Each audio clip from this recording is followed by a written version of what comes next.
And joining us now in studio, Anne Cavoukian, Ontario's Information and Privacy Commissioner. It's good to have you back in that chair here at TVO. Pleasure. I want to remind everybody, as I did off the top of the interview with Commissioner Lewis, that we are having a live chat. So if you're watching us at 8 p.m. right now, go to our website, theagenda.tvo.org, weigh in with your thoughts and join the conversation on this Bill C-30, which has been of some controversy, I think it's fair to say. Just a little bit. Okay, you saw the interview with Chris Lewis. Reaction? You got like 25 pages of notes in front of you there. I'm worried that's not all from that interview, is it? I have the greatest respect for Commissioner Lewis, but I must beg to differ. He characterizes this bill as going after child pornographers, child predators, the most serious, and who would object to that? The problem is when you look at the bill, especially Section 16 of the bill, this bill applies widely to not just serious criminal activities, not just criminal activities. It applies to everything. Well, he mentioned that. People going after your grandmother for their money and frauding them and that kind of thing, defrauding them. Any duty or function of a police officer falls under this bill. It doesn't even have to be during the investigation of criminal activity or a law enforcement matter. It's wide open, unfettered access, wide open to subscriber data. And we're going to talk about what that means in a moment. But let us be clear, this is not a child pornographer's bill that we can all support because we want to object to child pornographers. This is wide, unfettered access, and it imposes a mandatory surveillance regime that applies very broadly to all of us law-abiding citizens. Okay, let me stop you there. We'll go through these bit by bit here. He gave the example of how he could use this new power to clamp down on child pornographers. You say it's wide open. So he gave his example. Can you give us an example as well of how you fear the police would use this to attack the privacy of ordinary Ontarians? So first of all, the language in the bill, Section 16 specifically, there are no limitations on who can access what in terms of police officers.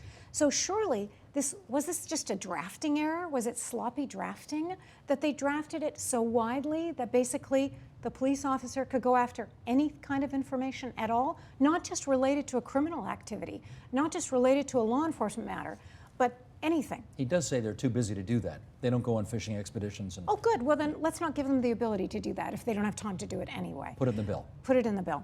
You have to narrow it. But the worst part, it's warrantless access to subscriber data on all of us, all law-abiding Canadian citizens. Now, I want to put something to bed right away. They said, look, we're not going to be monitoring anybody's email or phone. We're not intercepting content. We're not going to be reading the content of emails. That's what he said. That's what he said. I agree with that. Put that aside.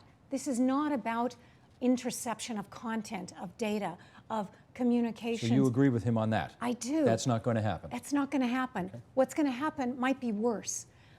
Accessing subscriber data in terms of your email address and your IP address, those two pieces of information combined with customer name and address will identify you and will identify the sites that you travel to in terms of various websites. Okay, stand by 1 second, because we put this list up in the first interview, and let's put it up again, just to remind everybody. On written request, here's what C-30 would allow the police to do.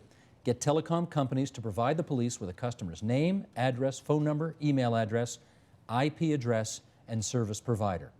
What on that list gives you pause? The email address and the IP address, those two pieces will show where you've been, what websites you go to. Let's say you're a guy. You're a guy, Steve. So you go to a site on prostate cancer, and then you go to another site on sexual dysfunction, and you go to another website on incontinence. I mean, do you really want me to continue? That paints a clear picture of, associated with you, what areas you're going to for various pieces of information.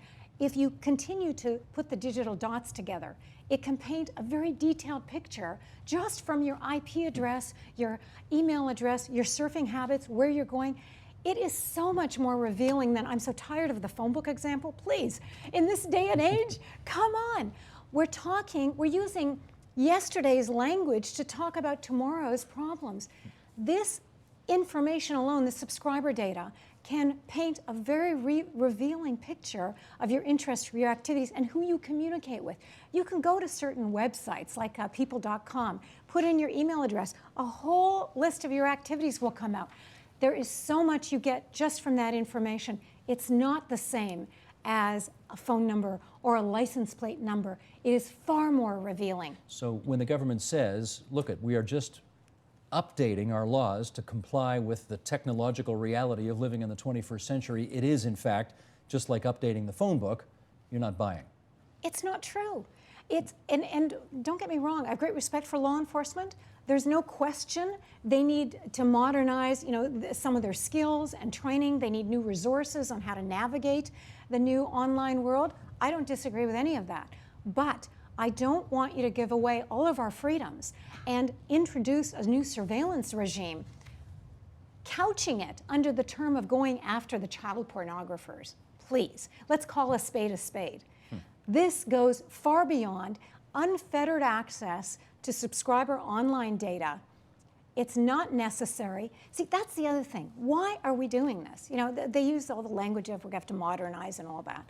But the reality is the police are really good at finding the bad guys in terms of the child pornographers. We just had a case in Ontario a week or two ago, 60 child pornographers arrested on over 200 counts. We have outstanding police services. And if you have reasonable grounds to believe that a crime has been committed, by all means, go to a judge, get a warrant. And if you say, oh, but what in an emergency, we don't have time to get a warrant, the criminal code allows for that. In exigent circumstances, you can just go and get the information absent a warrant. We have the powers now that the police need. And they would disagree because they would say, we did a police investigation, we uncovered 9,000 people in February who were sharing child pornography, and they were only able to arrest 60 of the 9,000 people. And that, to them, they would argue, suggests they need more help. But I would challenge that. I would challenge their conclusion. They probably do need more help in terms of how to navigate. Of those 9,000 or however many, how many of those would they be successful in getting search? You want to search their premises. You have to get a warrant to go and search the premises, those kind of warrants. You have to have some reasonable grounds to believe that a crime has been committed. Look, we live in a free and democratic society where we believe in the presumption of innocence. I think we still believe in that. And in that world, you are free to go about your business, and unless there's some reason to believe you're breaking the law, the government, the state can't just interfere with your personal life. They can't just listen in, and by listening in, I'm not talking interception, I'm saying accessing websites through subscriber data, seeing where you've been going, who have you been connecting with online. This is very telling information. It's telling information, but it's telling information that in some respects does violate, let's use the example you had before, of checking out all of those websites about prostate cancer and all that stuff. All that stuff, yeah. But if I'm a quote-unquote innocent Ontarian who isn't breaking the law, I really don't have anything to worry about in that regard. They're not going to knock on my door because they see I'm looking at prostate cancer websites, right? No, please, don't draw that conclusion. So first of all, you're going down the road of, well, if I have nothing to hide, what do I have to fear? And that is fundamentally flawed in terms of privacy, because the whole premise of living in a free society, freedom and liberty, means you don't have to tell the state or have the state impose their views and look at your activities. That's not how it works. Freedom means you get to do what you want, you mind your business, you're a law-abiding citizen. You don't have to tell the state any of this information or have the state come and check out your hard drive. Okay, I appreciate that, but I also live in a community that I want to be safe, and I want my kids to be free from any risk of running into child pornographers. And he pointed out, did Chris Lewis when he was here, that it's way easier nowadays with the internet to attract and lure in unsuspecting kids. Then fine, so do we narrow need this. To, well, narrow do we need this. to let them have more, be more nimble and give them added resources to do that kind of thing? I'm not going to say no outright because I want to be fair and have a discussion with them. But if that's truly your concern, you narrow this to the most serious cases of child pornography. You don't have it across the board accessible to anything. That is the enormous fear. This imposes a surveillance regime, and the telcos, the telecommunication companies, have to reconfigure their systems at considerable expense. One thing I saw today on CBC was that $80 million it was going to cost. And they have to do that so the police can look at any time, come in the back door, and perhaps go on fishing expeditions. I know the commissioner said, we don't do that. You don't know that all your people don't do that. The other thing, I don't want to leave this out. the societal effects. Freedom and liberty promote creativity and innovation. When you live in a free society and creativity, innovation thrive, this will put such a damper on that. It will stifle innovation. Because the guys who are the brilliant guys, the Steve Jobs of the world, the real thinkers and doers, they want to be doing things freely. They don't want to think the government, the state is looking over their shoulder, can look at all of their online communications and see what's going on. The cops would say we're not interested in Steve Jobs, we're interested in the child pornographers. But how would you know? The thing is, there's no way to know. They say, well, there's audit powers. Oh, That's please, right. look at the powers in the audit. The audit powers are so weak. They're weak. They have to report once a year, very broadly, to the Attorney General. Maybe the Privacy Commissioner might look at it. Are you giving additional resources to the Privacy So Commissioner? you're talking about your federal counterpart now. And provincial privacy commissioners may also be called upon. I can tell you, we don't have audit staff. If I didn't have additional resources, that audit power would be meaningless. And if you look at the way the audit powers are configured, they're not strong. There isn't an independent power of audit. It's not an independent third party who are going to be auditing these activities. It's the police auditing their own activities. That's not how audit works. If it was your federal counterpart, Jennifer Stoddard, who had the power to audit their oversight, would that be okay? I would be much happier than the police auditing themselves. Okay. But then you'd also have to give her the resources that would enable her to do that. If this bill passes, and if the police were to, and they, let's get it on the record, they claim they would not, if they were to abuse their powers, presumably it wouldn't take very long at all for judges to throw these charges out, right? I mean, there is that safety valve there, theoretically? See, you want to rely on this going to the Supreme Court. I'm just asking. Because if the, it's, admittedly we're in the hypothetical world here, but if the government has a majority, so if they want to put this bill through, they can. And if the police like it and do with it what they will, that's the world we're going to live in. Steve, but we have the courts. I don't want to go there yet. Of course, eventually we have the courts like 10 years down the road. Please, life is too short. I want to address this now. Why are we going to allow this to pass? I know the government has a majority, but look at the opposition. There's been over, I forget the number, I don't know, 110,000 people have signed an online petition against this bill. We have on our realprivacy.ca website, we have a tool, Write Your MP, to express your objections to this. Over 1,500 people have signed that. We've been getting calls constantly on our website. The point is, people are incensed about this. You're hearing about this all the time. There's a fabulous Rick Mercer YouTube. Tell your audience to look at it. It's brilliant. We like Rick here. I He's love great. Rick Mercer, and this one is right on. He gets the point. He basically says, keep the state out of my hard drive. I don't want them, I don't want the telcos to become agents of the state. And he's right on. The point is, we want to preserve our freedoms. Okay, I get what you're saying on the merits of the arguments. However, the other part of this whole drama has been the public safety minister's language in the House of Commons, which was, even the OPP commissioner said it was unfortunate, and he should have said what he said, and by claiming that if you oppose his law, you're somehow in league with child pornographers was not helpful. So all of those people, here's the question, all of those people who you think have signed on to your cause, are they really just people who can't stand the conservative government because the conservatives have been so ham-handed in the way that they've handled this? I don't think so. Is it ham-handed or ham-fisted? I'm not even sure now. On this issue, people on both the right and the left oppose this bill. So it's not just people who don't like the conservatives, or I don't know who they are. But I know that it crosses all political spectrums.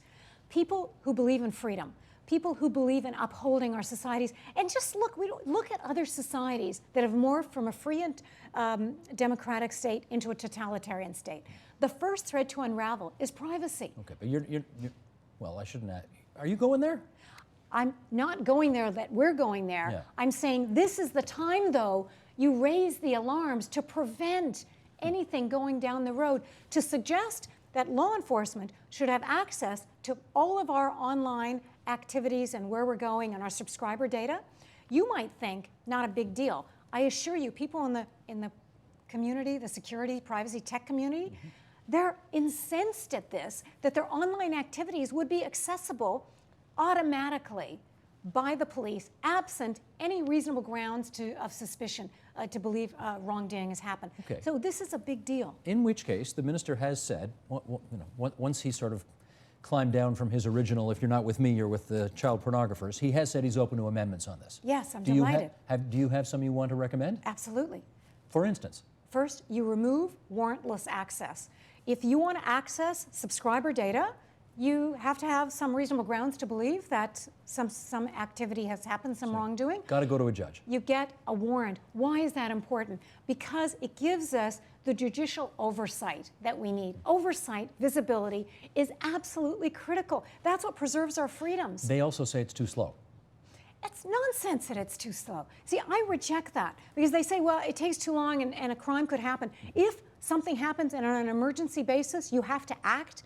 There are existing clauses in our criminal code that allow for exigent circumstances and to act on an emergency basis. So I reject that. Okay. Have you spoken to Vic Taves? I've written to him several times. Have you heard back? I have not. First, we wrote a 22-page letter that has been referenced by many people. It's very detailed in terms of all the concerns we have. More recently, I've had a number of communications to Minister Taves, and I'm sure I'll be hearing from him in the near future. You think so? I'm really... I mean, I guess you're a provincial... I'm the optimist. Yeah. Well, but you work in the province of Ontario jurisdiction, and he's a federal politician. Is it possible he thinks, I have a federal counterpart I have to deal with and I don't already have to deal with you? That's entirely possible, and I'm happy to go through the Federal Privacy Commissioner, of course. But we have waded into this area because A, we were asked to, B, it is considered to be such a fundamental invasion of our privacy and intrusion into our freedoms that we were asked to wade into this area, even though it is not in our jurisdiction. Asked by whom? So Professor Michael Geist, who is a highly respected Everybody professor. knows Michael. Yeah. And Professor Ian Kerr, these are highly respected professors. Ian Kerr, I love this comment. He said this bill basically introduces, it says open sesame in terms of accessing subscriber data. Everything is available, and not just for child porn, not just for predators, for anything, not even criminal activity, any kind of activity. It's wide open. Open sesame, Professor Kerr. Professor Geist, this is one of the most dangerous things that could happen, that you are requiring, compelling telcos to reconfigure their systems by law at considerable cost. Why? To enable the police to have a backdoor to access the subscriber data on all law-abiding Canadian citizens. So if they remove the warrantless access, which was the #1 amendment you said you wanted, is the bill then okay? No. Still not good? No. Well, we got 2 minutes left. What else do you want to change? So I want much greater audit powers. You must have... For whom? Well, I'd love independent audit. I would love an independent body to be able to oversee these activities. But I also want I want you to go to the courts to get a warrant. I want reasonable grounds to believe that a crime has been committed.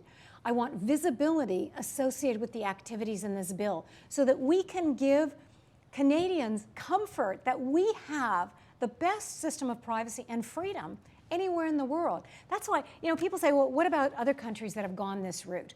Australia, for example. Sure, let's take a look at Australia. What has happened in the past 2 years? They've had this warrantless kind of access.